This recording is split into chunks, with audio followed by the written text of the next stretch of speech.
Hello and welcome to another story time. This book is called My Dream Room and Friends by Sharon Eldridge. This is Sharon Eldridge, the author. That's me. That is me, but many years ago. This is my first book that I made at my school. If any of you have parents who went to school with me, they may have had a book like this too. It was just a big white book that our teacher gave us, and we made it into the book we wanted it to be, and I used stencils for mine. Here we go, without further delay. My Dream Room and Friends.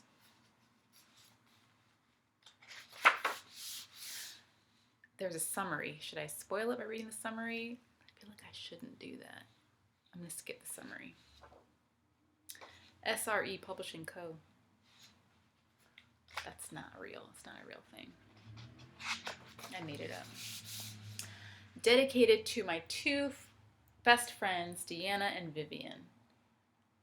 Library of Congress, catalog number 8156. I think that's made up. Copyright 1986. SRE Pub. It's very thorough. Chapter 1. Last month, my grandfather died. In his will, he left me his golden retriever, Mickey, and $10 million. With that money from my poor grandfather, I decided to design a dream room. And this says, Clarence L. Burns, 1925 to 1986, 61 years old. This is fictional. I bought a silver and black record player and my favorite records like Madonna, James Brown, Billy Ocean, Cyndi Lauper, and New Edition. I bought a California king-size waterbed with maroon sheets, blankets, and pillows. I bought a maroon jacuzzi for the bathroom. And if you were wondering, the shape of my room is a heart. All around my room is candy wallpaper with lollipops, gumdrops, Tootsie Rolls, bubble gum, and popsicles. Next, I bought a cable TV that has HBO, and I also bought a video camera. I bought my favorite foods and toys like corn, peas, pizza, candy bars, granola bars, Popples, Barbies, My Child dolls, Cabbage Patch Kids, and stuffed animals. Those are all of those items. There's corn, peas, ice cream, not listed, pizza, candy bar, granola bars. That is a Popple. Ask your parents what a Popple was. Barbies, My Child doll. Ask your parents about that too. Cabbage Patch Kid, stuffed animals. I bought a big dining room table with 12 cushioned red chairs around it. I also bought a car with 5 three-people seats, like on an airplane, that fold into beds. It's blue with a red stripe around it. In the very front, there's a driver's seat with a white steering wheel in front. And I bought a 3 feet tall and 3 feet long doghouse for Mickey, the dog. Can't forget about him.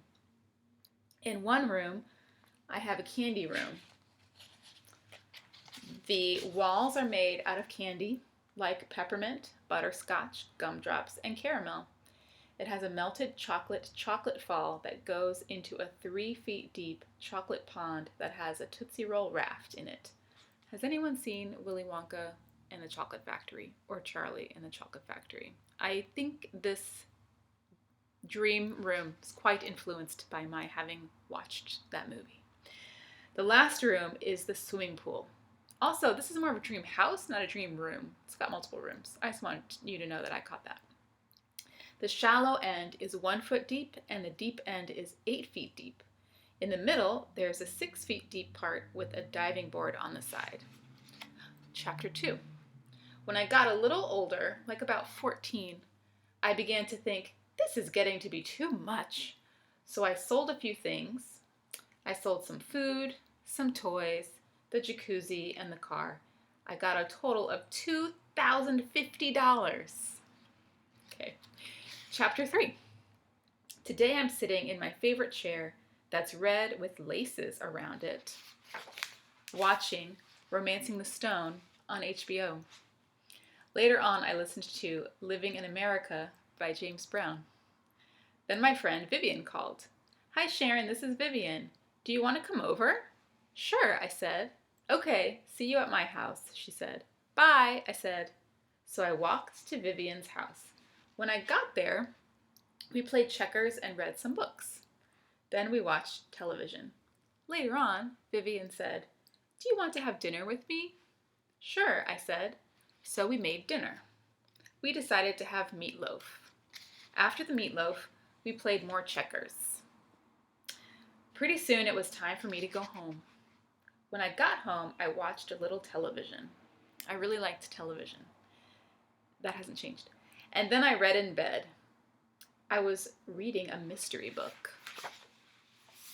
Chapter 4. In the morning I got up, had breakfast, brushed my teeth, washed my hair, and got dressed. I decided to mow the lawn. It needed mowing. So I got out the mower and started mowing. I spent a half hour on the lawn, and then I went inside for something to drink. Then I got my mystery book and started reading. Here's a scene in the book. Someone here must have done it, said Snake. Not me, cried Tom. We all know you didn't murder her, Snake's girlfriend said. Yeah, said Jack, but the question is, who did? Said everyone together. I put the book down and decided to call my friend Deanna Buckner. Hello, Deanna, this is Sharon. Do you want to come over to my house? Sure, said Deanna. When she got here, we played cards, and then Deanna said, Would you like to come live with me, Denise and my dad, her stepmother and father? Well, I said, I'll think about it. Okay, said Deanna. So the case was closed until I made up my mind. We continued to play cards. Then we had a snack. We continued playing cards. It's very detailed. This is getting to be boring, cried Deanna. Yeah, I said. So we read some books. Then I got up to check the time. It was 6:30 and time for dinner. Would you like to have dinner with me? I asked. Sure, said Deanna. Oh, where's the action in this book? So I ordered Domino's pizza. It took more than 30 minutes, so when the guy got here, he had to pay me $5. While we ate pizza, since it was Friday night, we watched television. The news was on. When I got up to get something more to drink, Deanna noticed a special bulletin. Norma Quarles said, a USA plane crashed on its way back from Chicago. 5 injured, 20 killed, and 1 survivor. Here's a plane. There's a giant. Anyone in Virginia or surrounding areas, you know what that is. Magruder's, old school FC people know that. ABC store. That's where adults would buy liquor in the pet shop. Oh no, cried Deanna, and started to cry. When I came back from the kitchen and saw her crying, I said, What's wrong? She told me about what had happened and what she thought happened. Oh, that's terrible, I cried. Wait, I said, didn't they say 1 survivor, I asked. Yes, sobbed Deanna. Then he might be the survivor. Deanna stopped crying. You're right, cried Deanna, sniffling. So let's hope he's the survivor, I said. Yeah, said Deanna. In 15 minutes, Norma Quarles said the survivor was Arthur Buckner, Deanna's dad. Yay, we both yelled. Well, said Deanna, I have to go now. Why? I asked. I want to pick up my dad. Duh. Yeah, I said, that's a good idea. Bye, said Deanna. Bye, I said. The next day I called Deanna to tell her that I would come live with her. Great, Deanna cried when I told her. So all my things were sent to Florida, except my pool and candy room. Oh man, it's a sacrifice. I love living in Florida. We go swimming, pick oranges, and we go to Disney World. Do you like it here? Asked Deanna one day. Yes, I said, but I am a little homesick. Well, I'm glad you live here, said Deanna. The end. So it's a story about a dream room, but that's only a dream room for a time. It doesn't actually buy happiness or something like that. Here's Deanna's house. This is done with a stencil, I freely admit. My pool is the 8 feet deep part, 6 feet deep with the diving board, 1 foot area there. Free-handed. And there's the candy room, the chocolate waterfall, and the gumdrops, and everything. And there's some comments. Do you want me to read the comments? Stop here if you don't want the comments, to hear the comments, or continue if you do. Comments. Very interesting reading, good illustrations. Yvette Eldridge, that is the author's mother. Sharon did a good job on it. I like the part when my father was not killed and when I am in the story. Deanna Buckner is a real person. The story is a good story. I especially like all the candy. That is NZ. Some of you may know Natasha Zelinsky. That is she. And that's the end. Thanks for watching.